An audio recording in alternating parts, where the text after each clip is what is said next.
നമസ്കാരം. Smart city പദ്ധതിയുടെ ഭാഗമായി കേന്ദ്ര സർക്കാർ തിരുവനന്തപുരം കോർപ്പറേഷന് 113 ഇലക്ട്രിക് ബസ്സുകൾ നൽകുകയുണ്ടായി. അതായത് ക്രമേണ രാജ്യത്ത് പെട്രോളിലും ഡീസലിലും ഓടുന്ന വാഹനങ്ങൾ നിർത്തലാക്കിക്കൊണ്ട് ഇലക്ട്രിക് സംവിധാനങ്ങളെ കൂടുതലായിട്ട് പ്രോത്സാഹിപ്പിക്കുക.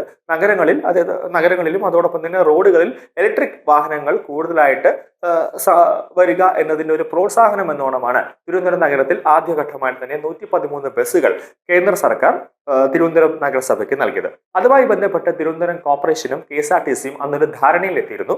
തിരുവനന്തപുരം തിരുവനന്തപുരം കോർപ്പറേഷൻ, തിരുവനന്തപുരം നഗരസഭ കേന്ദ്രീകരിച്ചുകൊണ്ട് ഈ ഇലക്ട്രിക് ബസ്സുകളുടെ ഒരു വലിയ രീതിയിലുള്ള ഒരു സർക്കുലേഷൻ ഉണ്ടാകും. അതായത് ഈ ഓരോ സ്ഥലത്തും, അതായത് ഇന്ന് വരെ KSRTC ബസ്സുകളൊന്നും തന്നെ എത്താത്ത കുറച്ച് സ്ഥലങ്ങൾ തിരുവനന്തപുരം നഗരത്തിലുണ്ട്. അത് ചെറിയ റോഡുകൾ ഉൾപ്പെടെയുണ്ട്. അവിടെ എല്ലാം കേന്ദ്രീകരിച്ചുകൊണ്ട്, അതായത് ഓട്ടോകൾ മാത്രം ഓടുന്ന സ്ഥലങ്ങളുണ്ട്. അവിടെ എല്ലാം കേന്ദ്രീകരിച്ചുകൊണ്ട് മൊത്തത്തിൽ സർക്കുലർ ആയിക്കൊണ്ട് തന്നെ ഈ സ്മാർട്ട് സിറ്റി ബസ്സുകളുടെ ഒരു സർവീസ് നടത്തും. അത് വെറും തുച്ഛമായ വിലയിലായിരിക്കും, അതായത് മിനിമം 10 രൂപ നിരക്കിലായിരിക്കും സർവീസ് നടത്തുക എന്നാണ് KSRTCയും അതോടൊപ്പം തന്നെ തിരുവനന്തപുരം കോർപ്പറേഷനും ഒരു ധാരണയിലെത്തിയത്. അത് മന്ത്രി ആന്റണി രാജു KSRTCയുടെ ഗതാഗത മന്ത്രിയായിരുന്ന സമയത്ത്, KSRTCയുടെ മന്ത്രിയായിരുന്ന സമയത്താണ് അദ്ദേഹം അങ്ങനെ ഒരു നീക്കം നടത്തിയത്.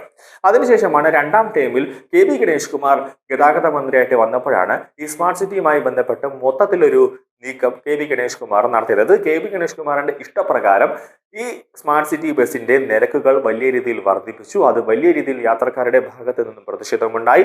അതിനുശേഷം അദ്ദേഹം പല റോഡുകളും, അതായത് പല റോഡുകളിലേക്കും ഈ KSRTCയുടെ സ്മാർട്ട് സിറ്റി ബസ് സർക്കുലർ നടത്തുന്നുണ്ടായിരുന്നു തിരുവനന്തപുരം കോർപ്പറേഷന്റെ. ഇതെല്ലാം അദ്ദേഹം കട്ട് ചെയ്തുകൊണ്ട് സിറ്റി ഫാസ്റ്റ്, സൂപ്പർ ഫാസ്റ്റ് എന്ന പേരുകളിലാക്കി തിരുവനന്തപുരം നഗരസഭ നിന്നും, അതായത് തിരുവനന്തപുരം മുതൽ നെടുമങ്ങാട് വരെ അദ്ദേഹം ഈ ഇലക്ട്രിക് ബസ്സുകളുടെ സർവീസ് നടത്തുന്നു. അതോടൊപ്പം തന്നെ മറ്റ് ജില്ലകളിൽ, കൊല്ലം വരെയൊക്കെ ഈ സർവീസുകൾ നീട്ടുന്ന ഒരു സംഭവങ്ങളുണ്ടായി. അങ്ങനെ വലിയ രീതിയിലുള്ള പ്രതിഷേധമൊക്കെ ഉണ്ടായിരുന്നെങ്കിലും, അതായത് കരാറിന്റെ ലംഘനമാണ് എന്ന് ആദ്യമേ തന്നെ BJP ചൂണ്ടിക്കാണിച്ചുവെങ്കിലും തിരുവനന്തപുരം കോർപ്പറേഷനോ അതോടൊപ്പം തന്നെ ഗതാഗത മന്ത്രിയോ ഇത് ചെവികൊണ്ടില്ല എന്നതാണ് മറ്റൊരു പ്രധാനപ്പെട്ട കാര്യം. ഇതിൽ KB ഗണേഷ് കുമാറൊക്കെ വിചാരിച്ചത് ഇനിയും തിരുവനന്തപുരം നഗരസഭയിൽ ഒരു മേയർ സ്ഥാനാർത്ഥിയുമായി ബന്ധപ്പെട്ടത് തദ്ദേശ തെരഞ്ഞെടുപ്പ് വരുമ്പോൾ തിരുവനന്തപുരം കോർപ്പറേഷൻ CPMന്റെ കൈവെള്ളയിലായിരിക്കും. തിരുവനന്തപുരം കോർപ്പറേഷൻ മേയറായിട്ട് വരുന്നത് CPMന്റെ ആരെങ്കിലും ആയിരിക്കും എന്നാണ് വിചാരിച്ചത്. പക്ഷെ എല്ലാവരും ഞെട്ടിച്ചുകൊണ്ട് BJP അവിടെ ചരിത്ര വിജയം നേടുന്നു. BJPയുടെ കൗൺസിലർ അധികാരത്തിലേക്ക് വന്നപ്പോൾ ഇന്നലെയോടുകൂടി തന്നെ മേയർ VV രാജേഷ് പറഞ്ഞതൊരു കാര്യമുണ്ട്. സ്മാർട്ട് സിറ്റിയുമായി ബന്ധപ്പെട്ട് ഈ കേന്ദ്ര സർക്കാർ നൽകിയ ഇലക്ട്രിക് ബസ്സുകൾ തിരുവനന്തപുരം നഗരസഭ കേന്ദ്രീകരിച്ച് മാത്രമായിരിക്കും ഓടുക. അതുമായി ബന്ധപ്പെട്ട കരാറിന് ഒരു പുനഃപരിശോധന നടത്തും.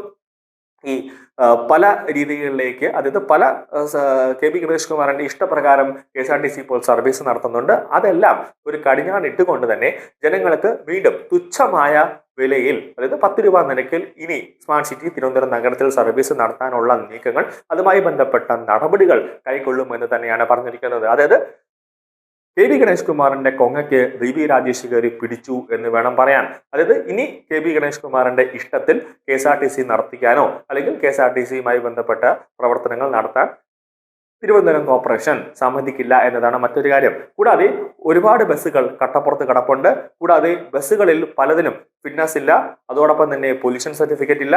അങ്ങനെ പല രീതിയിൽ ബസ്സുകൾ അപകടത്തിൽപ്പെടുമ്പോൾ അതിൽ പരിശോധന നടത്തുമ്പോഴാണ് ബസ്സിൽ ഇൻഷുറൻസ് ഇല്ല, ഫിറ്റ്നസ് ഇല്ല, പൊല്യൂഷൻ സർട്ടിഫിക്കറ്റ് ഇല്ല, അങ്ങനെ പല സംഭവങ്ങൾ നടക്കുന്നുണ്ട്. 2-3 ദിവസം തന്നെ എടുത്ത് നോക്കി കഴിഞ്ഞാൽ അറിയാം, പലയിടത്ത് വെച്ച് KSRTC ബസ്സിന്റെ ടയറുകൾ ഊരിത്തെറിക്കുന്ന ഒരു സംഭവം വരെ ഉണ്ടാകുമ്പോൾ അത് വലിയ രീതിയിൽ, അത് യാത്രക്കാരെ സംബന്ധിച്ചിടത്തോളം അത് ഒരു ഗുരുതരമായ ഒരു ലംഘനം KSRTCയുടെ ഭാഗത്തു നിന്നും കോർപ്പറേഷന്റെ ഭാഗത്തു നിന്നും ഉണ്ടാകുന്നു. ഇനി അങ്ങനെയൊന്നും ഒരു പ്രശ്നവും ഉണ്ടാകാതെ അത് നല്ല രീതിയിൽ KSRTCയെ കൊണ്ടുപോകുന്ന നീക്കത്തിലേക്കും സ്മാർട്ട് സിറ്റി വലിയ രീതിയിൽ ജനങ്ങൾക്ക് ഇനി കൂടുതലായി ഉപകാരപ്രദമാകുന്ന ഒരു നീക്കത്തിലേക്കും കൊണ്ടുവരാനാണ് തിരുവനന്തപുരം കോർപ്പറേഷൻ മേയറായി ചാർജ് എടുത്ത VV രാജേഷ് ഇപ്പോൾ ഒരു നിർണായകമായ നീക്കം നടത്താൻ